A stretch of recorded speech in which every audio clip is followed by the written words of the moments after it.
Indiana isn't that much smaller than England, the separate nation of England. And really, there's like 2 or 3 sort of populated cities in that expanse of land. And that's a really weird concept. You sort of go Indianapolis, Bloomington, Fort Wayne.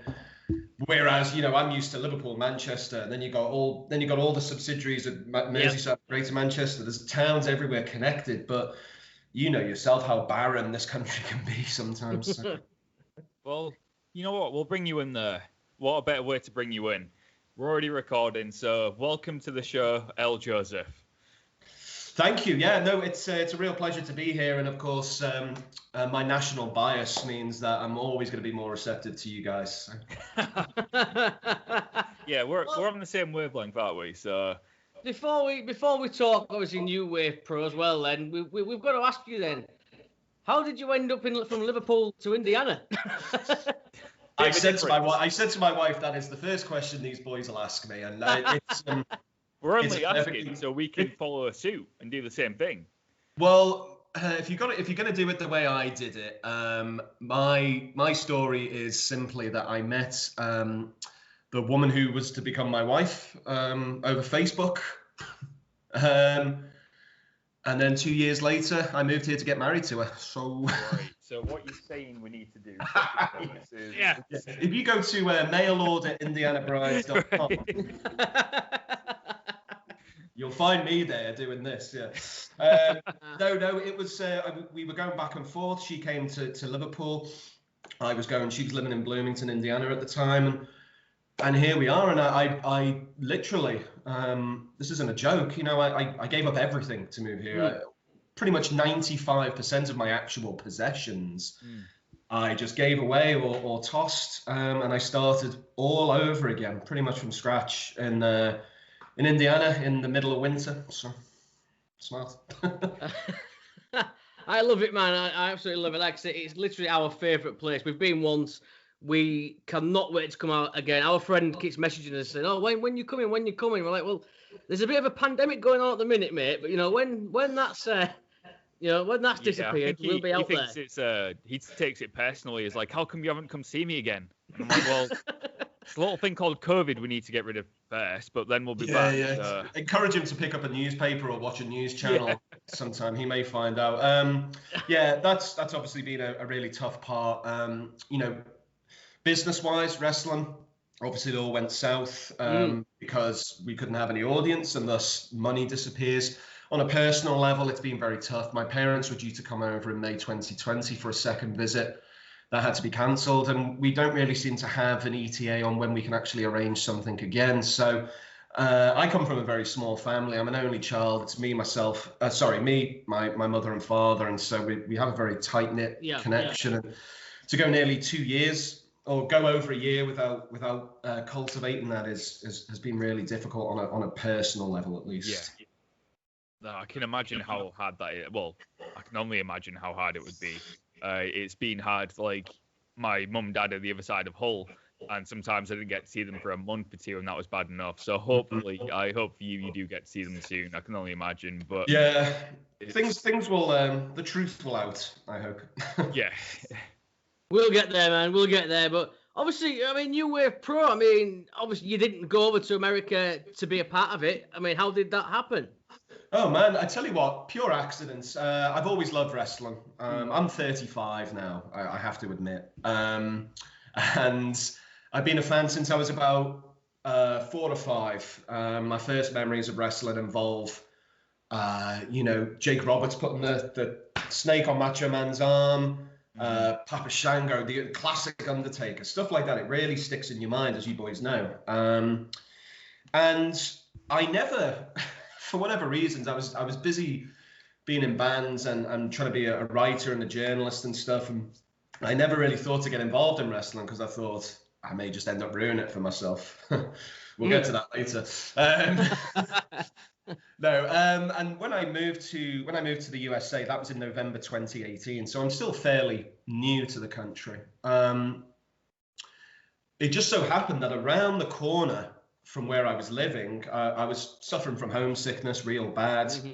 I wasn't able to drive. I didn't have my green card. I didn't have anything. I couldn't work because of that. So I was sitting at home, like ripping my fucking hair. I can't swear here, right? Yeah, Swear all you want, dude. Fuck yeah. Yes. And it just so happened that there was a training school literally in walking distance. Now, you two have been to Indiana, and you probably know that there isn't much in walking distance in this. No. So the fact that there was a wrestling school in walking distance from where I had moved, I thought it has to be fate, right? Like, you can't look at it any other way. So I just ended up going down. It just so happened as well, like the day after I found out that they existed, they were taking in a new class of students. So the timing and the circumstances were perfect. So I turn up there. Inevitably, as soon as I open my mouth and start talking, people go, huh?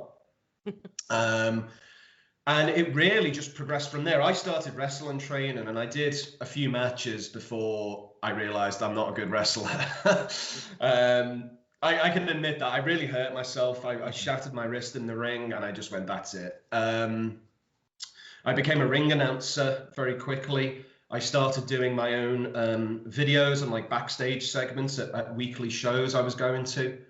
And it really snowballed from there. I became, by virtue of my voice, the way I dress, as you can see, and just the way I am with people really took a shine to me. And I mean, we'll fill in the gaps in this interview, but honestly, since January 2020, even with everything that came in 2020, it's been a real roller coaster ride. It's been something I would never have expected to happen. Well, honestly, like, just from what you've said now, I'm not one for signs in life, but that seems like it was.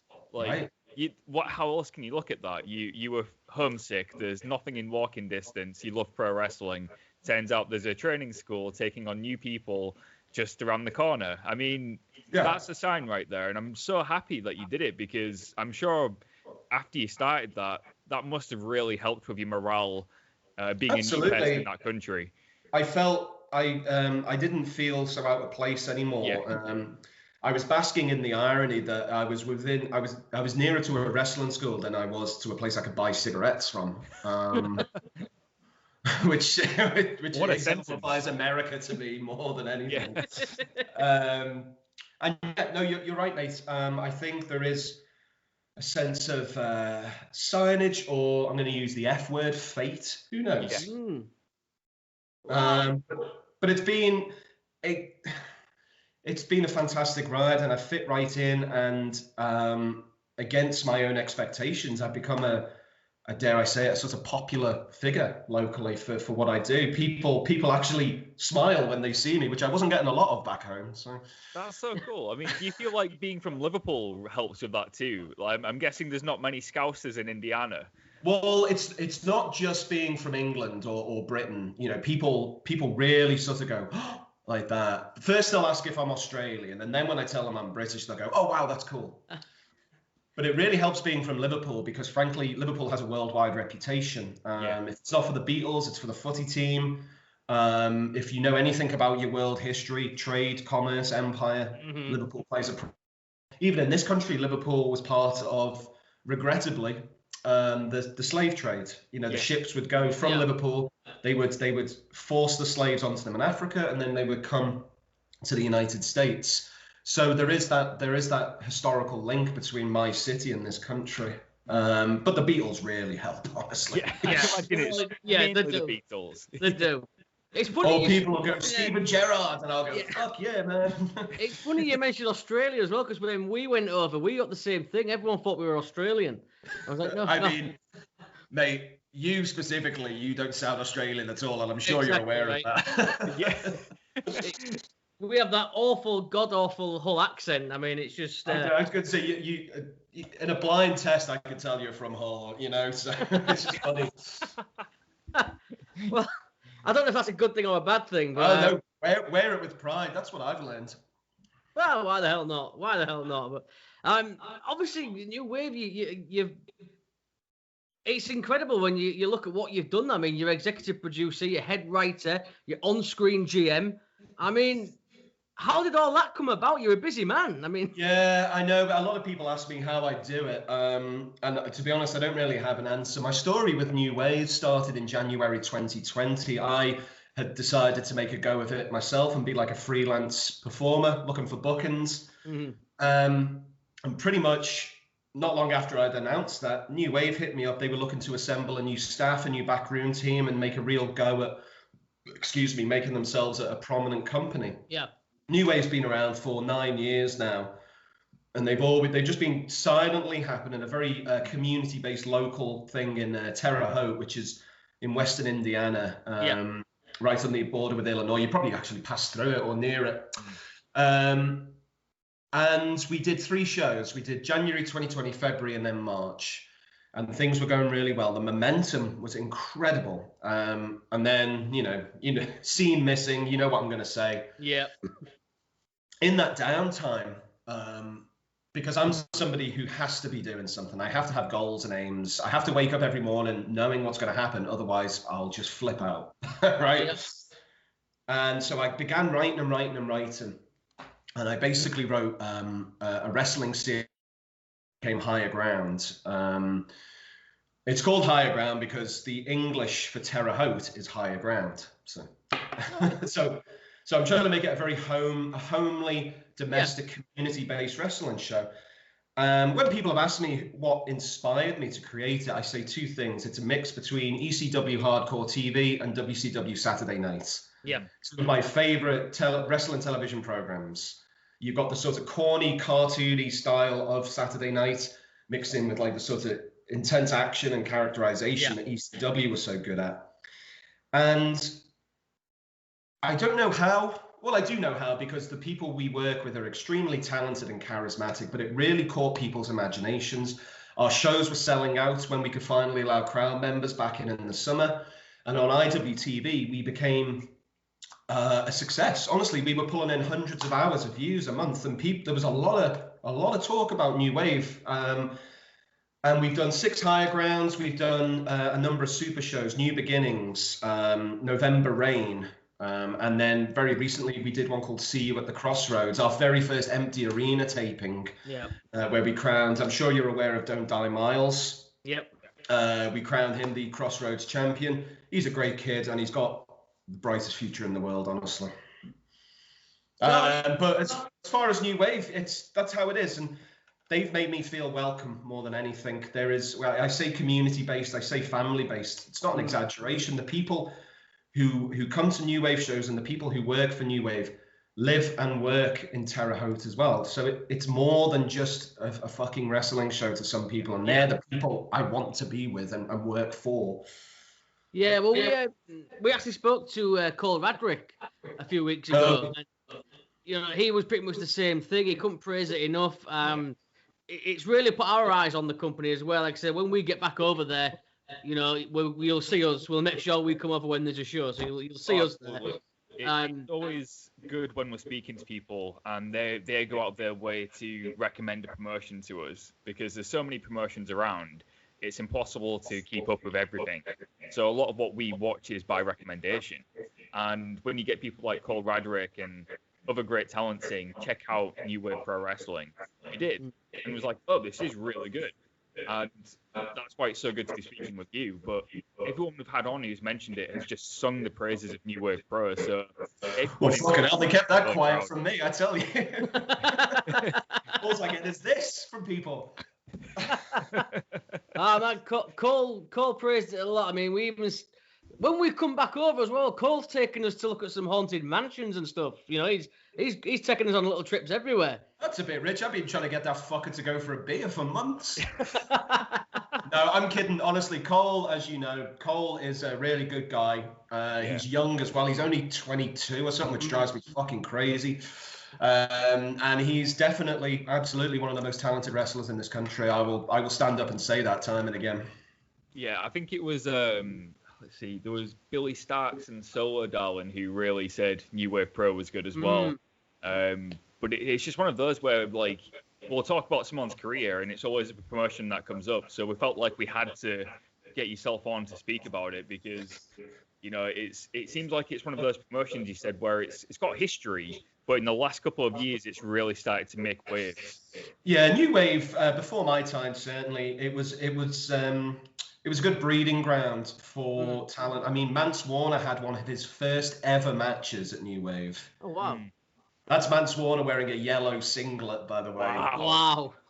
Which I must say, just to be give you an advance, New Wave will be releasing a show called From the Vaults Volume 2, and we will have that Mance Warner match on there. We'll have one of Levi Everett's first ever matches. Cool. Early Cole Radrick, early Sage Phillips, all the good stuff.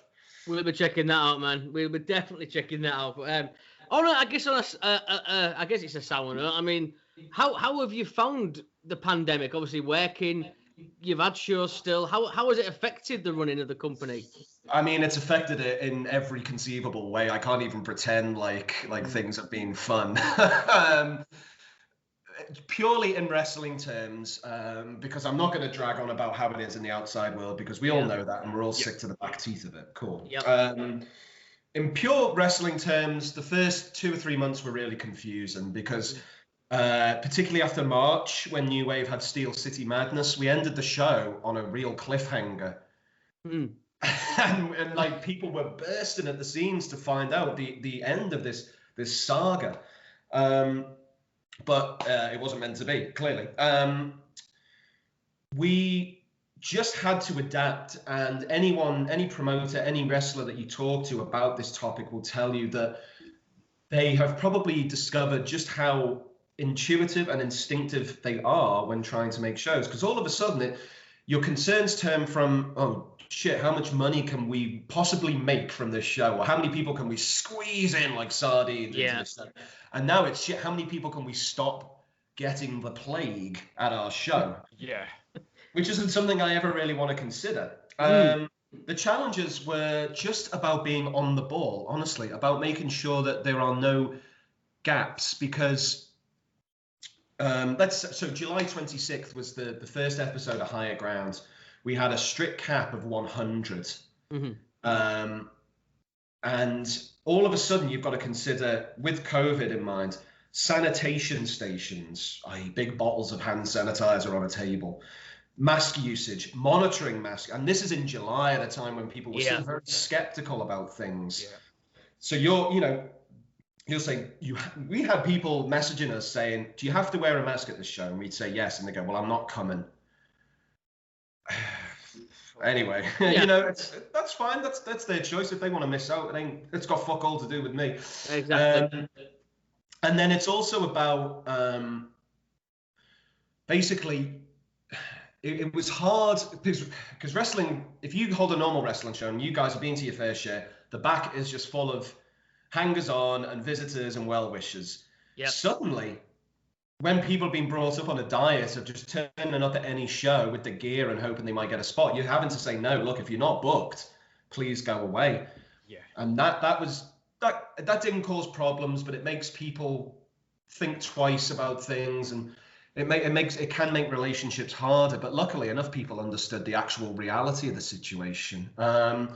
Since then, after a second lockdown or second set of restrictions were imposed, specifically in Indiana, we were forced to revert to empty arena tapings, which is a different animal all of its own. You think it's going to be easier.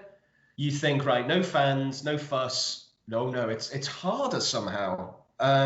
It genuinely is. We filmed Crossroads, and it was just hard because you lose so much of the crowd's response. And when you finish a match and you just go, and obviously the guy's selling, and you go, all right, cut, that's it, and then they just spring up and go, how was that? Oh. You run the risk of removing yourself from the conceit, from the work. But luckily, since then, I've had plenty of experience with empty arena shows. I work extensively for Flophouse Wrestling, which I'm sure you've heard of. Yep. I'm the commentator and backstage correspondent for Flophouse. And, that has been an exercise in working hard with them and for them. All their shows have been empty arena because they came to prominence during the worst of it. So that's been a real learning curve. And then I'm sure we'll address this a bit more later, but on February 20th, New Wave are doing more studio tapings. So I'm taking what I've learned from New Wave, from Flophouse, and then applying it further still. And I'm confident that I may be closer to the formula than ever. Is there a little bit you can tell us about the tapings in February, or is it hush hush? I'll tell you anything you want, mate. The Saturday, February 20th, New Wave are recording a ton of matches. It's a very ambitious project. Our aim is to record certainly over 20, maybe near 30 matches, and spread across 3 separate shows. We aim to do maybe 2, maybe even 3 episodes of Higher Ground, with continuous storylines all the way through. It's a real labor of love. I can tell you some of the names that are confirmed. We have our champion Solomon Tupu, ultra rapid champion Nate Matthews, Don't Die Miles. We've got Schwartzy from Flophouse will be there as well. We've got the Original Sins, the New Wave Pro Tag Team Champions. We've got Ace Perry, who I'm sure you're aware of. Yeah, very much so, yeah. Ace Perry he's just one of the supreme talents. We also have a very good relationship with Black and Brave graduates. Yeah, a number of our workers. Actually, I was going to ask about Chase Holiday. Chase Holiday is a guy that's at New Wave Pro, I believe, and he's a Black and Brave graduate. So, who do you have coming in from Black and Brave? I think that's really cool. Chase has been a long time part of New Wave Pro, well before I was ever even thinking about moving here. Chase has been a key part of it. Chase played a very big role in See You at the Crossroads. He went all the way to the final and just about lost out to Miles in a great match. Chase is a supreme talent as well. This time from Black and Brave, we have Solomon, we have Conan Lycan, who had really impressed at GCW Fight Forever recently. We have Jay Marston, we have Gunnar Brave and Campbell Myers. Nice. I love Campbell Myers. I think he's going to be a big name. He is. Great work in Texas right now. Yeah, I didn't know he was coming all the way from Kansas City, so I feel bad now. I thought he was coming from Iowa. But he's making his New Wave Pro debut on the 20th. And like you say, I've seen enough of him to know that he's young, he's fantastic, and he's just a good bloke as well, which is kind of sometimes at a premium. Well, I say, man, we've obviously spoken to a few Black and Brave guys, so I think that's awesome that they're going to be involved. From a writing, because obviously you're head writer as well. I mean, from a writing standpoint, how do you look at that? Because obviously you see people going about WWE and like the long-term storytelling's missing now in pro wrestling. And I mean, do you look at it as a long-term? Do you book long-term? Is that what you like to do? Yeah, you look long-term. I'd say, for instance, whatever format our shows take, I feel like I have stories for our main guys up until the end of this year. Awesome. I know how the fates of 5 or 6 certain people are going to go and how they're going to intertwine and how their 2021 will end. That's best case scenario, obviously. But yeah, you have to think long term, especially in the age of where any company can get on TV now. And I say TV, IWTV, the internet, streaming, YouTube, Facebook, anywhere. Any company, from GCW to the lowest dog shit stuff, anyone can get on the box now, right? I'm not naming names, I'm just saying, anyone who's anyone can be on TV now. You have that mix of if you're on TV a lot, you do fall into the rigors of what you imagine it's like being on WWE and AEW, which is recycling, constantly going. We were doing a Higher Ground once every 2 or 3 weeks. I mean, mate, that really catches up to you. Trust me. When you're like a week away from this show and you go, I haven't written a fucking thing here. But it's about it. It's hard to quantify, but you guys are creative enough. You'll understand. It's about just trying to mix long-term ideas, particularly with your main guys, because you have to have your stanchions, your pillars of your promotion. And I know who they are. And then you can just filter everyone around the rest. You have to accommodate for injuries, falling out, coronavirus. But like for these tapings, for example, the scripts are written. I know what I'm doing. Well, there are three shows written that can be edited if we have dropouts and stuff. But it's 90% like in place, you know. That is cool. I mean, I'm glad that you said you do long-term booking, because that is something every fan enjoys. You know, we remember things. We like to have long-term booking. But for you, how much does it affect not having that instant feedback from the crowd when you're doing shows? How much does that affect your booking now? Because I imagine before, if you got feedback and it wasn't good, you could have changed it and vice versa. Does it change anything for you now? Oh, it does. I'm trying to think of a delicate way to phrase this, but the positives of not having fans, right? I know I can't think of a way to phrase that without sounding horrible, right? There are a ton of negatives about not having fans, and I don't need to state the obvious. Yeah. But if I had to pick a positive, it's that it allows you to experiment more, and I can put combinations together where maybe a live crowd might not be ready for certain guys or girls, or they might not understand what's trying to be done, or it's a story that's being told through backstage segments that live crowds can't see. And it allows you to really, really experiment. Like Crossroads, see you at the Crossroads. I wonder if that could have happened in a real live setting because of the length of the show and the overkill of matches. I don't like putting on a 13-match card for a live audience. It's 6 and 7 tops. Yeah. But we had that room to experiment and go, fuck it, let's do a tournament where we really tell a story, where the underdog comes from underneath all the time to win the belt. We may have struggled to tell that in a live setting and being like, right, let's just rush and imply things. But don't get me wrong, if we could have done that show in front of a crowd, yeah, I'd have bitten your arm off. Do you think there's any long-term effects from the pandemic that's going to have on wrestling, like in a positive way? I mean, what stays after the pandemic? Because I know so much has changed in wrestling right now. Do you think anything's going to stick? I think the abundance of theatrical matches, or whatever you want to call them, and empty arena tapings, there will be more of it. I'll tell you something. Sorry, I've got this habit of just jumping from thing to thing. I hope I'm coherent. What we've been doing for the studio tapings on the 20th is a real sponsorship drive, okay? We've confirmed something like, I'm just looking at the list, there's about 30 workers we've confirmed for these tapings. We have got 23 of them sponsored individually.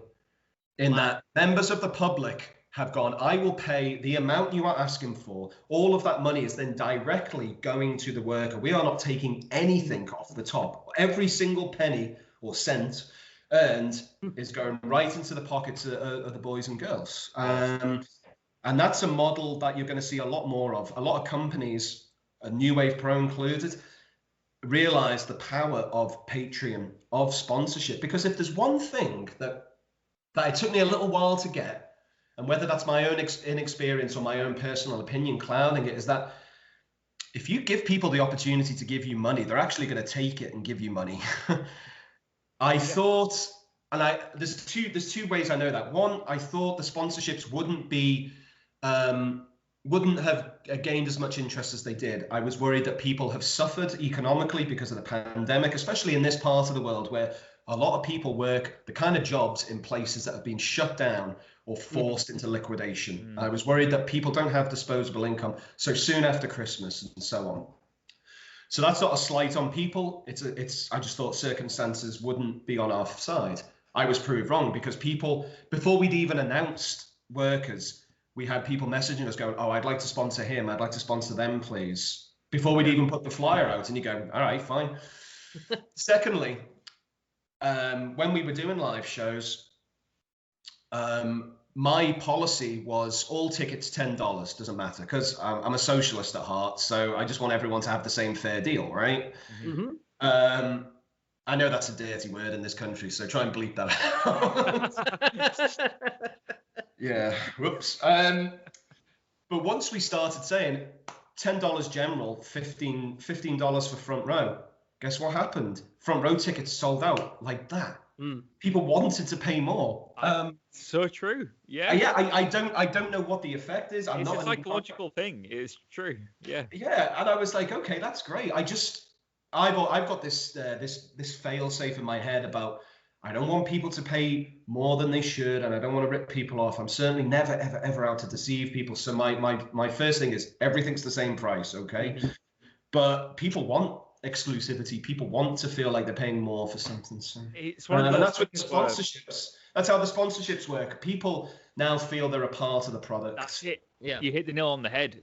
If you give people a chance, they can then tell their friends, like, well, like with the front seat thing, the front row are paying more. It's like, oh, well, did you get front row? I did. You know, it's a bragging thing. And people want to pay you for shirts. And it's just something I have to live with. I have this habit of like, you know, all my merchandise I get, honestly, most of it I end up giving away for free because people go, how much for that? And I'll go, oh, come on, you're not giving me money for something with my name on it. What's wrong with you? Just take it and go away, please. I think that's just a personal thing, an upbringing. I'm Northern working class. Look, you guys know exactly what I'm talking Absolutely, about. man. Yeah. Absolutely. Totally get it. But we did obviously touching on the pandemic as well. I mean, how important has it been to have IWTV to get the eyes on the product still? I mean, it's essential. I can't think of another way to put it. There are other ways and means. Obviously, you can use Facebook, you can use YouTube, but you're really putting a lot of responsibility into the hands of two very not great, massive global corporations. He says on Skype on his Windows computer. After meeting you guys on Twitter, yeah. But IWTV is a fantastic service. It promotes. I mean, when I say it promotes indie wrestling, and I'm not stating the obvious, they let anybody and everybody have a platform on their site, and IWTV has been instrumental in things like this. You guys, we wouldn't be speaking now if it wasn't for IWTV. We've had somebody offer to do French commentary for our shows on IWTV to get us into a European market. That's cool. And that's just because he watches our shows on IWTV all the way in France and he loves it. We wouldn't have that if it wasn't for that. And they're good people to work with as well. The brain trust, the brass at IWTV are all really switched on, good guys. And that's about all I can say, honestly. The good thing about IWTV, I guess, is if you were on YouTube, you're casting a wide net, and the people you're bringing in to view it might not be wrestling fans, but anyone who's watching on IWTV has that interest in your product, and down the line they could become a paying. They might attend your shows, they might buy your merchandise. Whereas on YouTube, there's absolutely no guarantee of conversion, just from a business point of view. But yep. I guess it's always better to appeal to people who will be interested in what you're putting out there. Absolutely, I agree with that. Furthermore, being exclusively on IWTV is also a massive blessing for those sponsorships, because if I'm approaching podcasts and publications and wrestling book authors and I say, listen, your audience is exclusively wrestling fans on a global level, it's impossible to say no to that at that point. Yeah. Like I said, anyone can say they're on YouTube. Not everyone can say they're on IWTV. And to sponsors, that would be appealing. It's more so than saying, no, we're on YouTube. We're on YouTube. It doesn't mean anything. Anyone can make an account. You've actually had to be approved to be on IWTV, and it's a paying platform. So I'm sure that carries some weight as well. Absolutely, yeah. It's exclusive, and like you say, you use that, and the only people watching your product are wrestling fans and not people who are just going to press dislike because they've got a chip on the shoulder. Well, it's like I said, it's opened our eyes to your product and a lot of other products. I mean, I'll praise Callum a bit here as well. Callum's a fantastic graphic designer, and he's actually been doing some graphics for a few companies, which we've discovered through IWTV. Yeah. Oh, really? So that was really surreal, actually. I was on IWTV the other day looking at New Texas Pro Wrestling, and I was scrolling down, and there was some graphics there that I'd made, and I was like, my work's on IWTV. I don't know, I just marked out. I was like, that's a bit surreal. No, I know that feeling. I've watched IWTV, and then I see me in a segment pretending to be, like the other version of me. And you're looking at that going, oh shit, am I high? What's going on? That's me. Yeah, it's like, hey mum, I'm on telly. Well, I mean, obviously, before we wrap up, I'd love it if you came back, maybe after the Feb 20th tapings, and we can talk some more about the tapings. Absolutely. No, I would happily come on anytime you like. I have a lot of interests in the world of wrestling, and if I may, I'd just like to whiz through them, just plug a few things, if that's okay. Plug away, man. Plug away. All right. So obviously we have the New Wave Pro Studio tapings on February 20th. The venue's TBC. We're waiting to hear back, but that's because we're looking to upgrade. There's nothing wrong there. Don't worry. Yeah. I also am heavily involved with Flophouse Wrestling, which is one of the new big shows in Indiana. It's gained a lot of traction on IWTV. Hundreds of hours viewed already. Big popular product.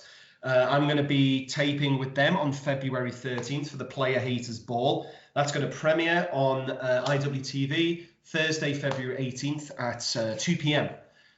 Some great matches there. You've got Dale Patricks versus Dread King Logan. You've got Schwartzy taking on Sugar Dunkerton. You've got Faye Jackson hosting the whole event. You've got the Original Sins against the Bitcoin Boys in a ladder match for the tag belts. Levi Everett, Arthur MacArthur, a whole host of matches. Oh, and Mickey Knuckles against Hoodfoot for the Flophouse Championship. Awesome. I love Mickey Knuckles. Yeah, Mickey is... she's something, all right. She's as tough as it gets, isn't she? Sorry? She's pretty tough, to say the least. I would never, ever, ever, for any money, start a fight with her. No matter what was on the table, because I would lose. She would pulverize me. It would be embarrassing. I would be screaming in agony. But toughness aside, she's got a fantastic history in the biz, but she's also just really fucking cool, honestly. Yeah. I only really made Mickey's acquaintance for the first time in the last couple of months, but I'm aware of her reputation in the ring and how many people just love her. And it's all well-founded. And she's put on some mad matches at Flophouse. I've seen her already shove a donut up Dale Patrick's arse while he was chained to an exercise bench. Yeah. And then the camera started rolling.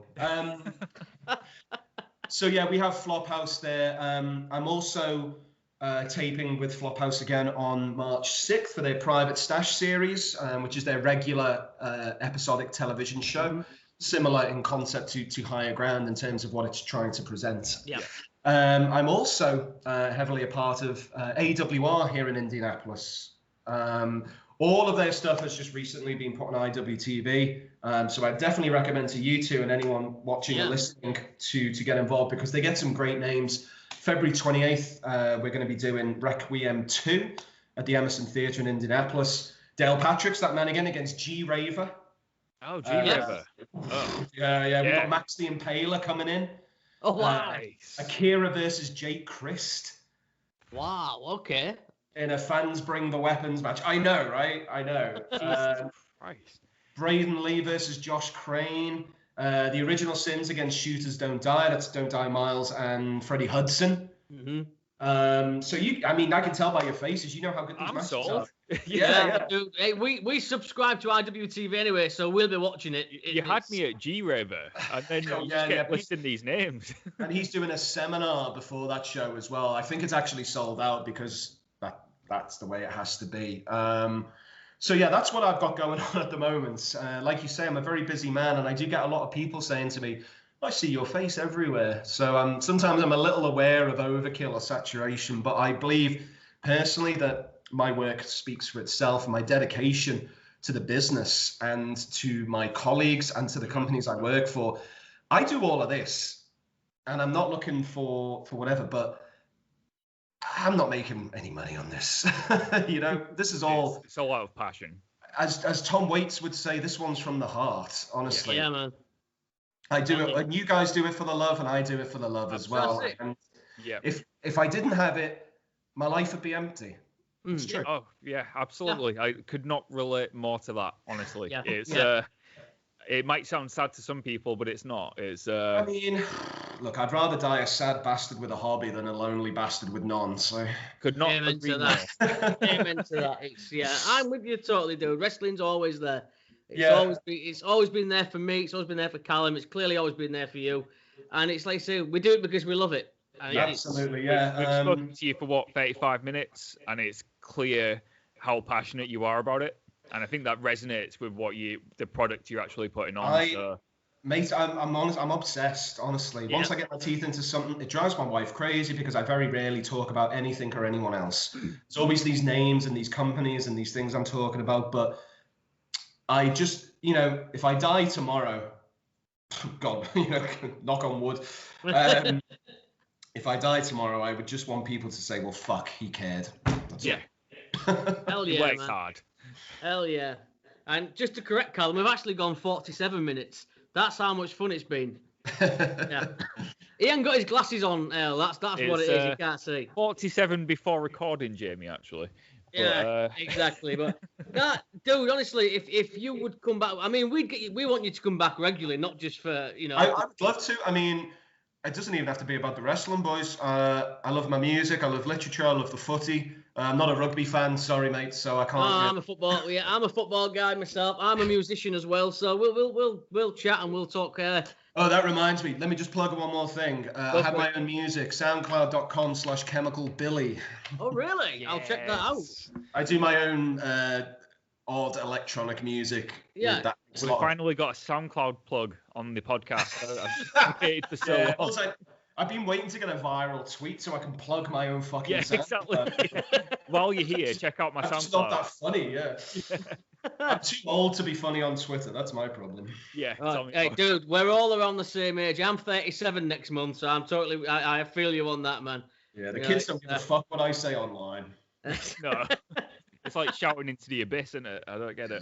No, man, honestly. But, dude, we can't thank you enough. I will definitely reach out. We'll get you on in a couple of weeks and we'll... Please do.